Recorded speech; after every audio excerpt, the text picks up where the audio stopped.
Bapak dan Ibu kaum muslimin dan muslimah rahimani wa rahimakumullah. Kembali kita lanjutkan bahasan tentang fikih pernikahan. Bahasan kita dalam kesempatan kali ini kita akan membahas tentang syarat dalam pernikahan. Maka ada dua hal yang patut untuk kita bedakan. Ada yang namanya syarat sah pernikahan dan syarat dalam pernikahan. Kali yang dimaksud dengan syarat sah pernikahan adalah ketentuan-ketentuan yang harus dipenuhi agar akad nikah itu sah. Sedangkan syarat dalam pernikahan adalah kesepakatan dua belah pihak, pihak pengantin perempuan dan pengantin laki-laki tentang satu hal. Si pengantin laki-laki mempersyaratkan, saya mau menikahimu dengan syarat begini-begini. Atau pihak perempuan mengatakan, saya mau jadi istrimu dengan syarat demikian dan demikian. Yang ini syarat-syarat ini adalah tentu ide masing-masing dari pengantin laki-laki atau pengantin perempuan. Nah, syarat semacam ini disebut syarat dalam pernikahan. Nah, syarat dalam pernikahan itu ada dua macam. Sebagaimana yang ada di papan tulis, ada syarat dan item-item poin-poin perjanjian dalam pernikahan yang sah. Dan ada syarat atau poin-poin dalam poin-poin perjanjian berkaitan dengan pernikahan yang tidak sah. Syarat yang sah intinya adalah syarat yang tidak bertentangan dengan maksud dari akdun nikah. Syarat-syarat yang poin-poin perjanjian yang itu tidak bertolak belakang dengan konsekuensi akad nikah. Maka selama syarat itu sejalan atau tidak bertentangan, maka itu sah diajukan dalam sebuah pernikahan. Ya, misalnya seorang perempuan mengatakan, saya mau menerima, saya mau diperistri. Pertama si laki-laki mengatakan maharnya 5 juta misalnya. Saya akan melamarmu dengan mahar 5 juta. Maka seorang perempuan mengatakan, saya mau menjadi istrimu dengan syarat maharnya 10 juta. Kemudian si laki-laki oke, menerima. Oh ya, saya siap. Maka ini syarat yang sah. Dan si laki-laki punya kewajiban untuk menjalankan apa yang telah dia terima dan dia sepakati. Contoh syarat yang sah yang lain adalah syarat untuk tidak dipoligami. Seorang perempuan mengajukan persyaratan, saya mau jadi istrimu dengan syarat engkau tidak memaduku. Aku tidak mau dipoligami. Jika engkau mau poligami, ceraikan aku. Kemudian si laki-laki ini menerimanya. Maka persyaratan yang diajukan oleh pihak perempuan dalam masalah ini menurut pendapat yang paling kuat adalah syarat yang boleh. Ya, maka si laki-laki ini di hadapannya pada pilihan. Kalau dia mau menerima persyaratan, maka dia wajib menjalankan apa yang disepakati.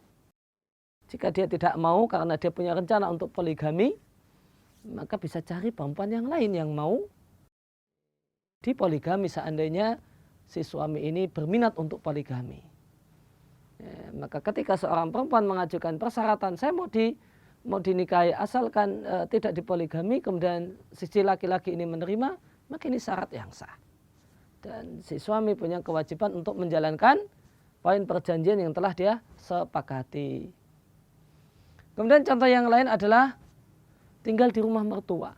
Seorang perempuan mengatakan, saya mau menjadi istrimu dengan syarat selama kita berumah tangga kita tinggal di sini.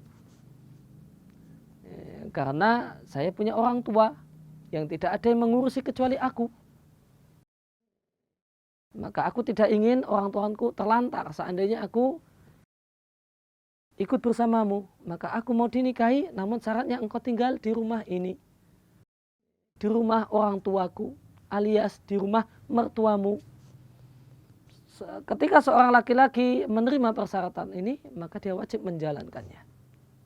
Nah, ini atau syarat yang sah, contoh yang lain adalah berasal dari pihak suami.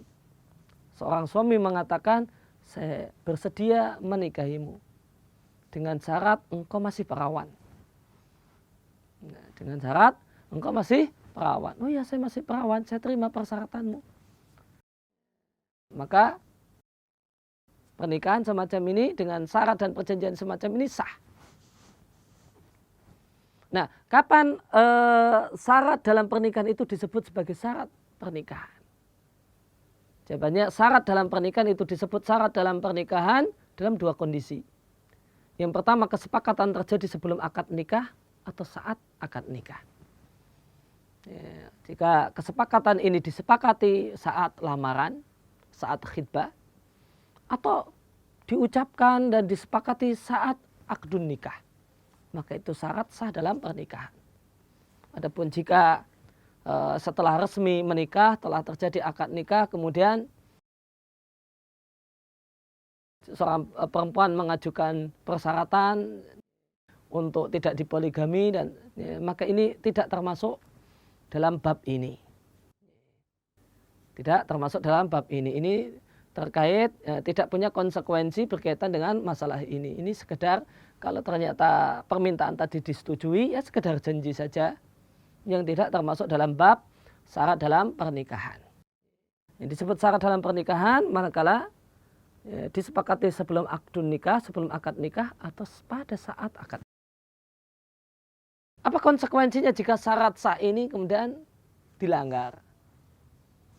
Ketika syarat yang sah ini dilanggar, ternyata tidak sesuai dengan kenyataan, maka pihak yang mengajukan syarat itu punya hak khiyar, hak untuk memilih tetap berumah tangga atau mengakhiri rumah tangga.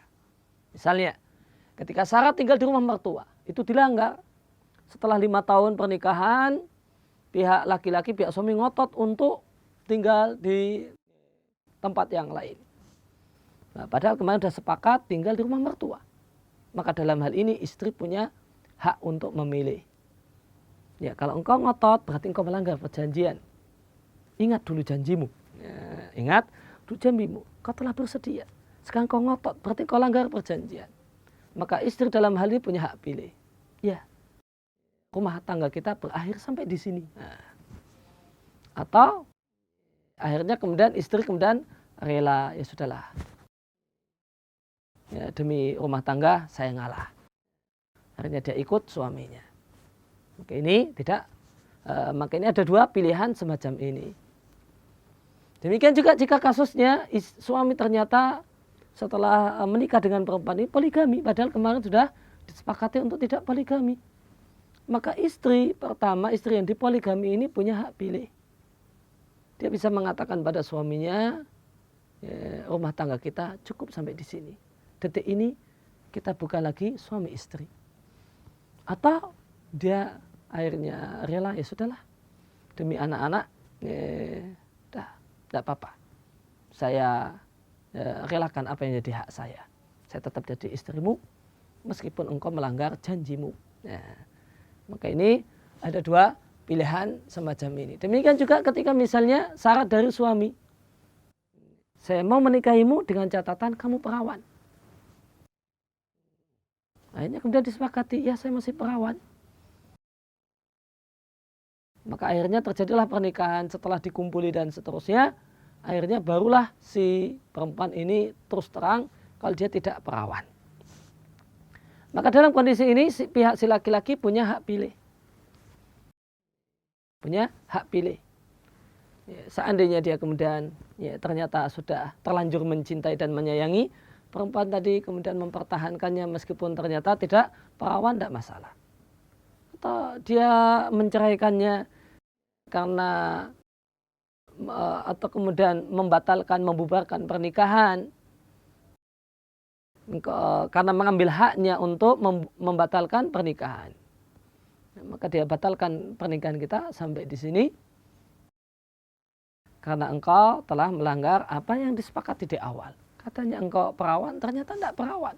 Dan terbukti sekarang engkau pun mengaku kalau tidak perawan. Maka suami bisa membatalkan pernikahan. Yang pembatalan di sini statusnya bukan tolak. Pembatalan di sini statusnya bukan tolak, namun statusnya adalah fasakh. Karena si suami ini punya hak khiyar, hak untuk memilih untuk fasakh, membubarkan rumah tangga atau mempertahankan rumah tangga. Maka hak-hak sebagai seorang perempuan yang ditolak tidak didapatkan oleh perempuan ini. Karena yang terjadi bukan tolak, namun yang terjadi adalah faskhun, pembatalan pernikahan. Ya, itu pembahasan tentang syarat yang sah dalam pernikahan. Yang insya Allah akan kita lanjutkan di pertemuan yang akan datang untuk poin yang kedua, syarat yang tidak sah dalam pernikahan. Demikian yang bisa kami sampaikan. Mudah-mudahan bermanfaat untuk diri kami pribadi dan saudara sekalian.